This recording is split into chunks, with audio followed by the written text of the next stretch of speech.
ఏది ఆ యొక్క ఈ బండి మీదకి వెళ్ళి అది పోయింది, ఏది బస్సు. ఓకే, బస్సు పోయి అది ఇన్స్టెంట్ కాదు కదా, అది 300 మీటర్లు ముందుకు పోయి ఈ బండిలోకి వెళ్ళి అది పెట్రోల్ బయట అంత స్పీడ్ లో పోతుంటే అందరికి పెట్రోల్ బయటకు వచ్చిందో, ఏ స్పార్క్ అయిందో, ఆ రాపిడి, నాకు తెలిసి రాపిడికి ఈ బండిలో ఉన్న పెట్రోల్ కి ఆ రాపిడికి అగ్గి వచ్చింది. అగ్గి వచ్చినాక ఈ బండిలో ఉన్న పెట్రోల్ గాలి అది ముందటికెళ్ళి అంటుకుంటా వెనక దాకా పోయింది. ఓకే, సో ఇక్కడ ఏమేమి లోపాలు జరిగినాయి, యాక్సిడెంట్ గురించి మాట్లాడదాం. అంతకంటే ముందేంది, ఆ లోపల ఉన్న వాళ్ళకి ట్రైనింగ్ లేదు, ఏం లేదు.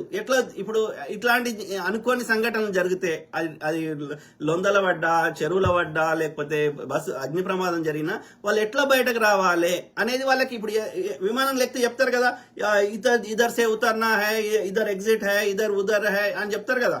There is 2 exits on this end and 2 exits on this end. You can take this out. You can wear this when it is falling in the ocean.